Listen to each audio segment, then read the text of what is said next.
Hello बच्चों, कैसे हो आप सब लोग। आज हम पढ़ने जा रहे हैं पाठ 7 एनी फ्रैंक की डायरी। पाठ परिचय। नीदरलैंड पर नाजियों द्वारा कब्जा करने के दौरान एनी फ्रैंक को अपने परिवार के साथ गुप्त स्थान पर छिपना पड़ा। एनी फ्रैंक ने अपनी यादों और प्रमुख घटनाओं को डायरी में लिखा, जिसे उसने किट्टी का नाम दिया। आइए पाठ पढ़ते हैं। 12 जून 1942 शुक्रवार। आशा है मैं तुम्हें सब कुछ बतला पाऊंगी, जैसे मैंने पहले कभी किसी को नहीं बताया। मैं यह भी आशा करती हूँ कि तुम मेरे लिए सांत्वना और ढांढस का स्रोत बनोगी। 20 जून 1942 शुक्रवार। मुझ जैसी लड़की के लिए डायरी में लिखना सचमुच एक अनोखा अनुभव है। केवल इसलिए नहीं क्योंकि इससे पहले मैंने कुछ नहीं लिखा है, बल्कि इसलिए भी कि 13 वर्षीय एक स्कूल जाने वाली लड़की के चिंतन में कोई रुचि नहीं लेगा। मेरे विजय कागज में मनुष्य से अधिक धैर्य होता है। शायद इस बात पर कोई विश्वास नहीं करेगा कि एक 13 वर्षीय लड़की इस दुनिया में बिल्कुल अकेली है। मैं अकेली नहीं हूं, मेरे साथ मुझे प्यार करने वाले माता पिता और एक 16 वर्षीय बहन भी है। साथ ही ऐसे 30 लोग और भी हैं जिन्हें मैं अपना मित्र कह सकती हूं। नहीं, ये सब सतही हैं। सच यह है कि मेरा कोई सच्चा मित्र नहीं है। ऐसे में एक सच्चे मित्र की कल्पना में इस डायरी को अपनी सच्ची मित्र मानती हूं, और अब मैं अपना इस मित्र को किट्टी कहूंगी। हमारा जीवन चिंता मुक्त नहीं है, क्योंकि जर्मनी में रहने वाले हमारे रिश्तेदार हिटलर के यहूदी विरोधी नियमों के कारण कष्ट उठा रहे हैं। मई 1940 के बाद अच्छे समय बहुत कम और हो गए। पहले युद्ध हुआ, फिर आत्मसमर्पण, और फिर जर्मन लोगों का आना, जिससे यहूदियों के लिए कठिन दौर आ गया। यहूदी विरोधी नियमों ने हमारी आज़ादी को सीमित कर दिया। यहूदियों को एक पीला तारा टाँकना आवश्यक है। उन्हें अपनी साइकिलें जमा करा देनी पड़ी। यहूदी ट्राम आदि सार्वजनिक वाहनों पर नहीं चढ़ सकते, अपनी कार भी नहीं चला सकते हैं। उन्हें केवल शाम 3 बजे से 5 बजे तक खरीदारी करने की छूट है। उनके लिए नाई की दुकानें व ब्यूटी पार्लर सीमित हैं। उन्हें शाम 8 बजे से सुबह 6 बजे तक गलियों सड़कों पर घूमने की मनाही है। उन्हें थिएटर, सिनेमा अथवा किसी भी तरह का मनोरंजन करने की मनाही है। उन्हें तरणताल, टेनिस व हॉकी मैदान अथवा किसी भी खेल के मैदान का उपयोग करने की मनाही है। यहूदियों को किसी भी खेल कूद गतिविधि में भाग लेने की अनुमति नहीं है। वे अपना अथवा अपने मित्रों के बगीचे में रात 8 बजे के बाद नहीं बैठ सकते। यहूदियों को अपनी ईसाई मित्रों के घर जाने की मनाही है। वे केवल यहूदी विद्यालयों में ही जा सकते हैं आदि। आप यह नहीं कह सकते, आप वह नहीं कर सकते, मगर फिर भी जीवन चल रहा है। तुम्हारी एनी। 5 जुलाई 1942 रविवार। प्रिय किट्टी, यहूदियों के थिएटर में शुक्रवार के दिन हमारा परीक्षा परिणाम घोषित हुआ। मेरी रिपोर्ट कार्ड इतनी बुरी नहीं थी। मुझे एक डी मिला। बीजगणित में सी और बाकी में बी। मेरे माता पिता खुश हैं, क्योंकि वे अंकों के मामले में अन्य अभिभावकों की तरह नहीं हैं।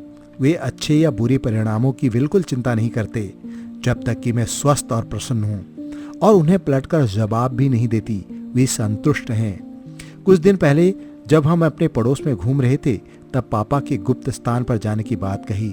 उन्होंने कहा, शेष दुनिया से कट कर रहना बहुत कठिन होगा। मैंने उनसे पूछा कि वह हमें यह सब क्यों कह रहे हैं। मैं बहुत डर गई थी। तुम्हारी एनी। 18 जुलाई 1942 बुधवार। प्यारी किट्टी, रविवार सुबह से लेकर आज तक जैसे वर्षों बीत गए, इतना कुछ बदल गया, मानो दुनिया ही उलट पलट हो गई। मार्गोट और मैंने अपना अपना सामान स्कूल बैग में रखना आरंभ कर दिया।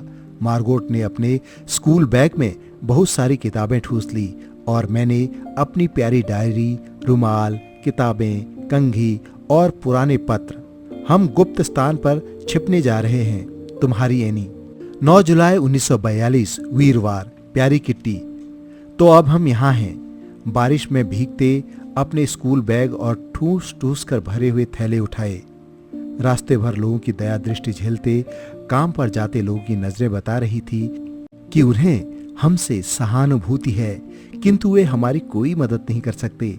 हमारा पीला तारा उन्हें किसी भी प्रकार की सहायता करने से रोक रहा था। यह गुप्त स्थान पापा के ऑफिस की इमारत थी। इमारत का वर्णन इस प्रकार है। इमारत की सबसे निचली मंजिल गोदाम तथा भंडार घर के रूप में प्रयोग की जाती थी। सीढ़ियों के ऊपर बना दाएं ओर के दरवाजे से हमारी गुप्त एनेक्सी का रास्ता था। कोई सोच भी नहीं सकता कि दरवाजे के पीछे इतने कमरे हो सकते हैं। केवल एक कदम लेने पर आप एनेक्सी के अंदर प्रवेश कर जाते हैं। कोने के दरवाजे से शौचालय जाया जा सकता है। वहीं दूसरे कोने पर मेरा और मार्गोट का कमरा है। तुम्हारी एनी। 11 जुलाई 1942 शनिवार। प्यारी किट्टी, पिछले रात हम चारों नीचे ऑफिस में गए और रेडियो पर इंग्लैंड का समाचार सुना। मैं इतना डर कि कोई भी मुझे अपने पापा से ऊपर चलने का आग्रह करते सुन सकता था। मम्मी मेरी चिंता समझ गई और मुझे ऊपर लेने आई। हम कुछ भी करते, हमें डर रहता कि पड़ोसी कहीं हमें देख या सुन ना लें।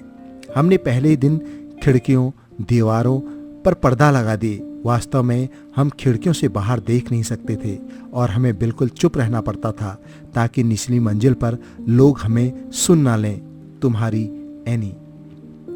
21 अगस्त 1942 शुक्रवार। प्यारी किट्टी, अब हमारी गुप्त एनेक्सी सचमुच गुप्त स्थान बन गई है। बहुत से घरों की तलाशी ली जा रही है। छिपाई गई साइकिलों की खोज में श्री उगलर ने हमें सुझाव दिया कि हमें प्रवेश द्वार पर एक किताबों का रैक लगा देना चाहिए। यह रैक कब्जों से लटका हुआ है और दरवाजे की तरह खुल जाता है। अब हमें जब कभी नीचे जाना होता तो झुककर और छलांग लगाकर ऐसा करने अक्सर हमारे माथे और सिर पर चोट लगने के कारण गुमड़ बन जाते हैं। तुम्हारी एनी। 21 सितंबर 1942 सोमवार।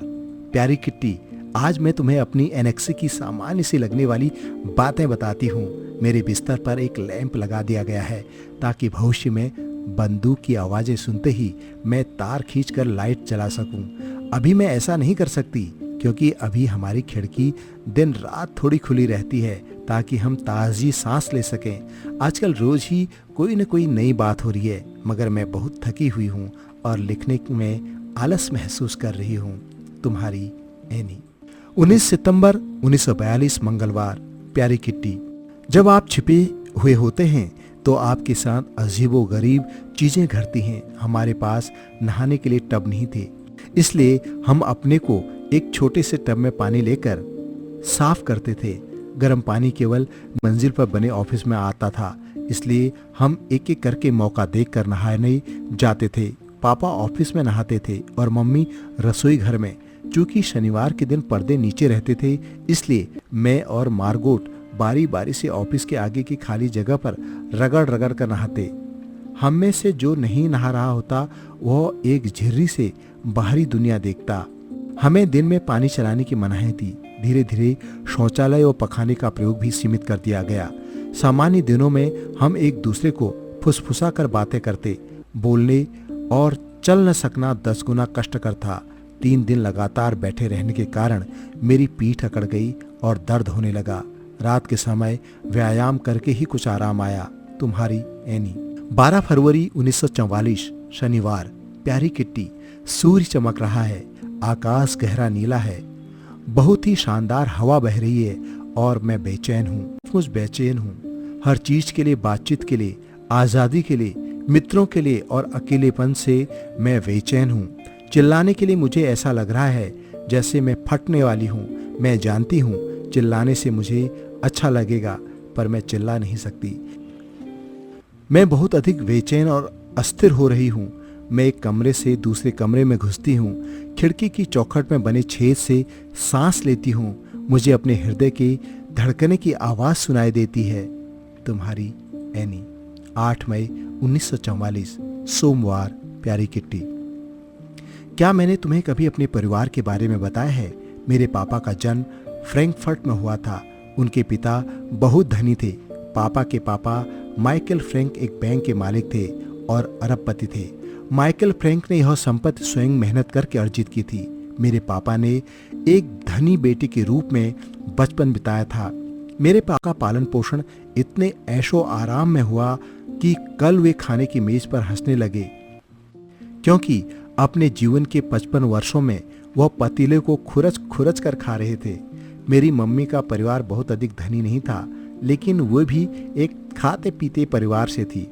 हम उनके मुंह से अक्सर भोज और 250 मेहमानों वाले सगाई समारोह और दावतों आदि की बातें अवाक होकर सुना करते। आज उन बातों को याद करके हमारे मुंह में पानी भर रहा है। हमें नाश्ते में आज केवल 2 चम्मच भर दलिया, कुछ नहीं मिला।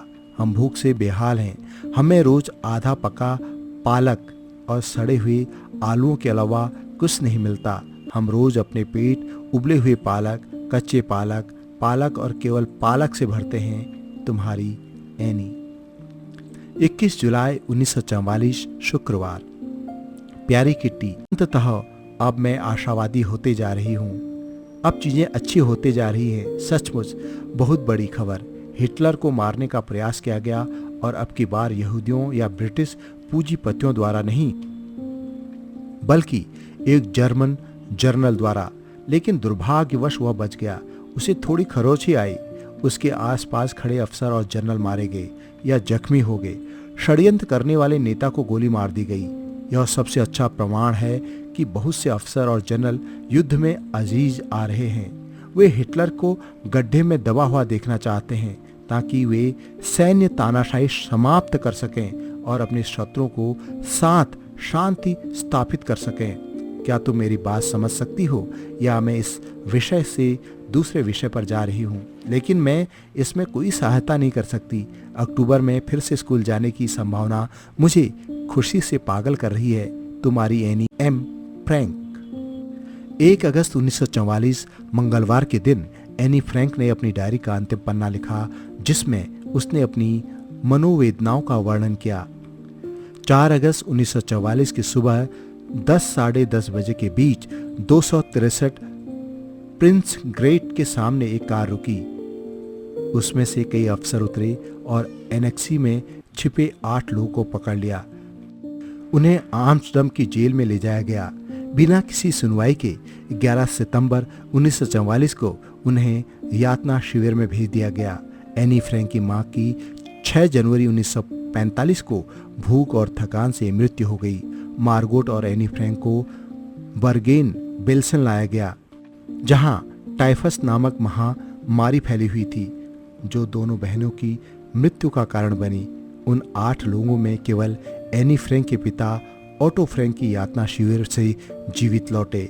19 अगस्त 1980 में अपनी मृत्यु होने तक वे अपनी बेटी एनी फ्रैंक के संदेश को दुनिया भर के लोगों तक पहुंचाते रहे।